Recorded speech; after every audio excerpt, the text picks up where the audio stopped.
ശ്രീ ജോൺ ബ്രിട്ടാസ്, ഇതിപ്പോൾ എല്ലാ വിഷയങ്ങളിലും നമ്മുടെ ജനങ്ങളുടെ ഏറ്റവും ഒടുവിലത്തെ ആശ്രയം എന്നുള്ളത് കോടതിയാണല്ലോ. ഇപ്പോൾ ഈ കോക്രോച്ചുകൾ എന്ന പ്രയോഗം നടത്തിയത് രാജ്യത്തെ ചീഫ് ജസ്റ്റിസ് ആണ്.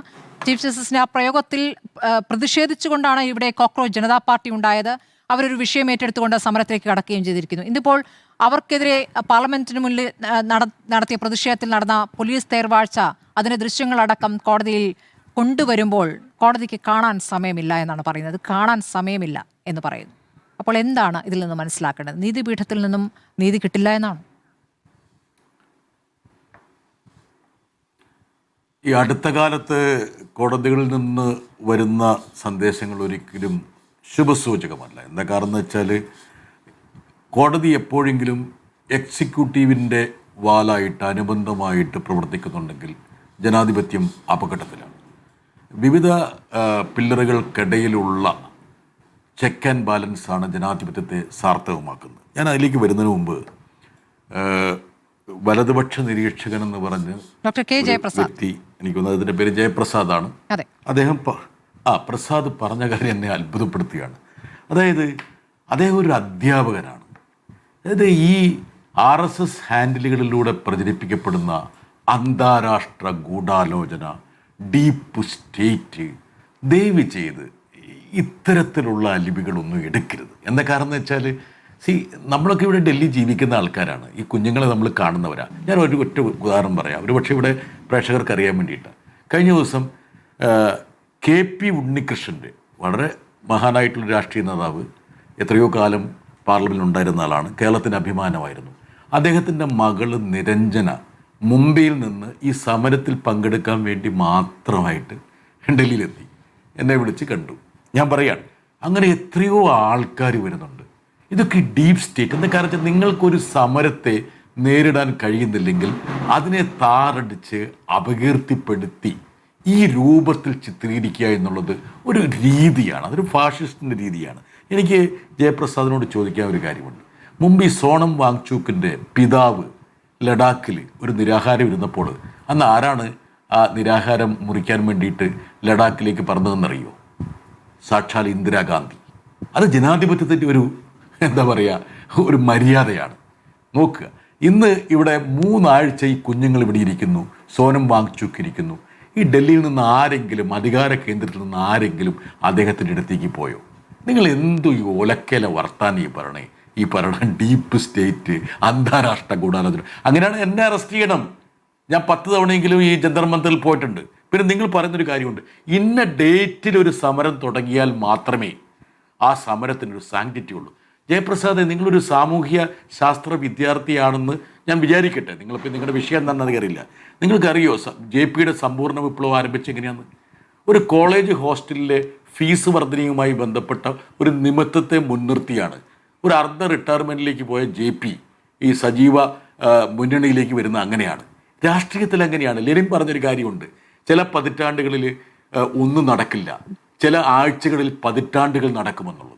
അത് സാമൂഹ്യ ശാസ്ത്രത്തിൻ്റെ ഒരു പ്രത്യേകതയാണ്. അതുകൊണ്ട് ദയവ് ചെയ്ത് നിങ്ങൾക്ക് അസുഖകരമാകുന്ന സമരങ്ങളെയൊക്കെ ഇതുപോലെ മുദ്രകുത്തി താറടിക്കാൻ ശ്രമിക്കാതിരിക്കുക.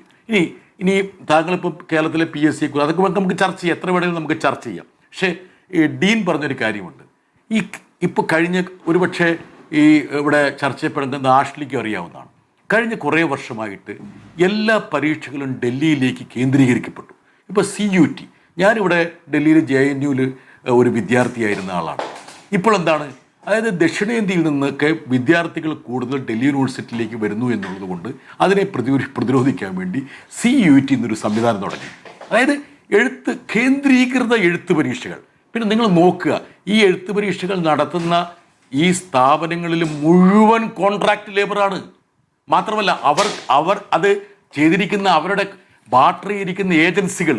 ഇപ്പോൾ CBSEയുടെ പരീക്ഷ നടക്കുമ്പോൾ അതിൻ്റെ ഓൺ സ്ക്രീൻ മാർക്കിംഗ് ഏൽപ്പിച്ചത് ആരെയെന്നറിയോ? ഗ്ലോബറീന എന്ന് പറഞ്ഞ ഹൈദരാബാദ് അടിസ്ഥാനമായി പ്രവർത്തിക്കുന്ന ഒരു സ്വകാര്യ RSSുമായി നല്ല ഇഴകോർക്കപ്പെട്ട ബന്ധമുള്ള ഒരു സ്ഥാപനത്തെയാണ്. അവർ ഈ തെലങ്കാനയിലെ ഇൻ്റർമീഡിയറ്റ് ബോർഡ് എക്സാം കുളവാക്കിയിട്ട് കരിമ്പട്ടിയിൽ വന്ന ഒരു കമ്പനിയാണ്. എന്തിനേറെ കണ്ണൂർ സർവകലാശാല കരിമ്പട്ടിയിൽ പെടുത്തിയ ഈ ഗ്ലോബറീനിയെ നിങ്ങൾ CBSEയുടെ പ്രധാനപ്പെട്ട ഏജൻസിയായിട്ട് നിയമിച്ചു.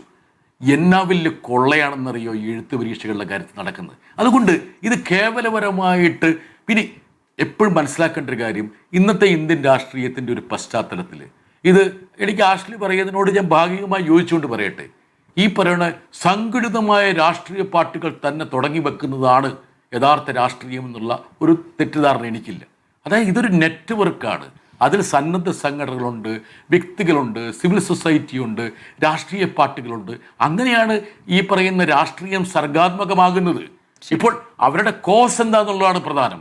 ഇപ്പോൾ ഈ ചെറുപ്പക്കാരിരിക്കുന്നത് അവിടെ ജന്തർ മന്ദിറിൽ, താങ്കളിപ്പോൾ വളരെ സുരക്ഷയിൽ 3000 കിലോമീറ്റർ അപ്പുറത്ത് ആണ് താങ്കൾ ജീവിക്കുന്നത്, യാതൊരു അലോസരമില്ലാതെ. താങ്കൾ ദയവ് ചെയ്തിട്ട് ഇതുപോലുള്ള ആരോപണങ്ങൾ ഉന്നയിക്കുന്നതിന് മുമ്പ് താങ്കൾ ഒന്ന് ഇങ്ങോട്ട് വാ, ജന്തർ മന്ദിറിലേക്ക് വാ, ഈ കുഞ്ഞുങ്ങളെ കാണുന്നു, ആ കുഞ്ഞുങ്ങളെ കണ്ടിട്ട് അവരെന്താണ് ഉദ്ദേശിക്കുന്നതെന്ന് മനസ്സിലാക്കുക. അതിലാരാണ് ഈ അന്താരാഷ്ട്ര ഗൂഢാലോചനയുടെ കണ്ണി എന്ന് പറ. പിന്നെ ഞാനൊരു കാര്യം ജയപ്രസാദിനോട് ഉറപ്പെടുത്തട്ടെ, അതായത് ഇന്ന് ഇന്ത്യ ഭരിക്കുന്ന ഈ സർക്കാരിന് ഒരുപാട് സംവിധാനങ്ങളുണ്ട്. സർവൈലൻസ് എന്നുള്ള സംവിധാനമുണ്ട്, പെഗാസസ് ഉൾപ്പെടെ എല്ലാം ആധുനിക സംവിധാനങ്ങളുണ്ട്. നിങ്ങൾക്ക് ഏതെങ്കിലും അന്താരാഷ്ട്ര ഏജൻസിയാണ് ഇതിൻ്റെ പിന്നിലെങ്കിൽ എത്രയോ തെളിവുകൾ നിങ്ങൾക്ക് ശേഖരിക്കാൻ പറ്റും. നിങ്ങൾ അതൊന്നും ചെയ്യാതെ വെറുതെ അടച്ച് ഒരു സമരത്തെ നിങ്ങൾ ആക്ഷേപിക്കുക. നിങ്ങൾ നിശ്ചയിക്കുന്ന ദിവസം തുടങ്ങുന്ന സമരത്തിന് മാത്രമേ സാന്നിധ്യമുള്ളൂ. നിങ്ങൾ പറയാത്തൊരു ദിവസം സമരം തുടങ്ങിയാൽ അതിലെന്തോ അപകടമുണ്ട്. ഇതെന്തോ നടേ ജയപ്രസാദേ, ഇങ്ങനെയാണോ സമരങ്ങൾ ആരംഭിക്കുന്നത്?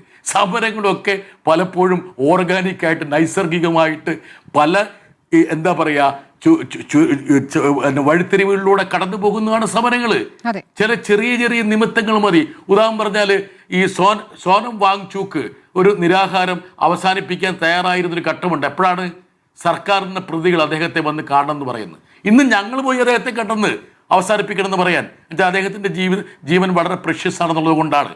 പക്ഷേ നിങ്ങൾ ഇതുപോലുള്ള ഈ പറയുന്ന ആൾക്കാരെ താറടിച്ച് വഴിതെറ്റിച്ചിട്ട് ഈ RSS ഹാൻഡിലുകളിൽ നിന്ന് കിട്ടുന്ന ഈ പറയുന്ന കഥകളും അതല്ലെങ്കിൽ ഡൽഹിയിലെ ഗോദി മീഡിയ, ഞാൻ ഒരൊറ്റ കാര്യം കൂടെ പറഞ്ഞിട്ട് നിർത്താം.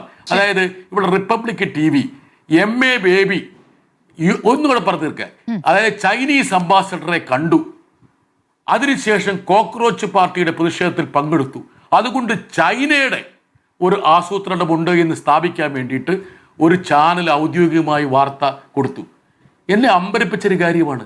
അതായത് ചൈനീസ് കമ്മ്യൂണിസ്റ്റ് പാർട്ടിയുമായിട്ട് ബൈലാറ്റർ റിലേഷനുള്ള പാർട്ടിയാണ് BJP എന്ന് പറയുന്നത്. ചൈനയിലേക്ക് ഔദ്യോഗിക സംഘങ്ങളെ അയക്കുന്നതാണ്. ഇന്ത്യയുടെ ചരിത്രത്തിൽ ഏറ്റവും വലിയ പ്രോ ചൈന സർക്കാർ എന്ന് പറയുന്നത് മോഡി സർക്കാരാണ്. ഇന്ത്യയുടെ ഇറക്കുമതി ചൈനയിൽ നിന്ന് 10 മടങ്ങാക്കിയത് മോദി സർക്കാരാണ്. അപ്പോൾ നിങ്ങൾക്ക് ഇഷ്ടമുള്ള പോലെ ഒരു കഥയുണ്ടാക്കുക, ആ കഥ പ്രചരിപ്പിച്ചിട്ട് ഈ പറയുന്ന കൊടും ചൂടിൽ, ഈ ഉഷ്ണത്തിൽ, ഇവിടെ സമരത്തിലിരിക്കുന്ന അത് നിങ്ങൾ മനസ്സിലാക്കണം. അവിടെ വിദ്യാർത്ഥികൾ എന്താ ചെയ്യുന്നതും കൂടെ മനസ്സിലാക്കണം. അതായത് പരസ്പരം അവർ ഈ പറയുന്ന പോലെ അങ്ങോട്ടും ഇങ്ങോട്ടും വീശിക്കൊടുക്കുകയാണ്. മനസ്സിലായോ?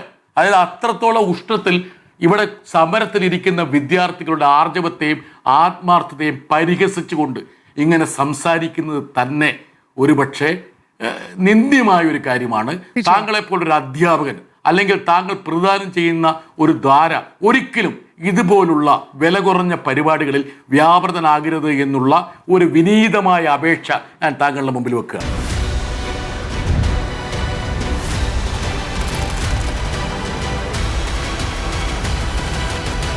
ഡിബേറ്റ് വിത്ത് സ്മൃതി പരുത്തിക്കാട്.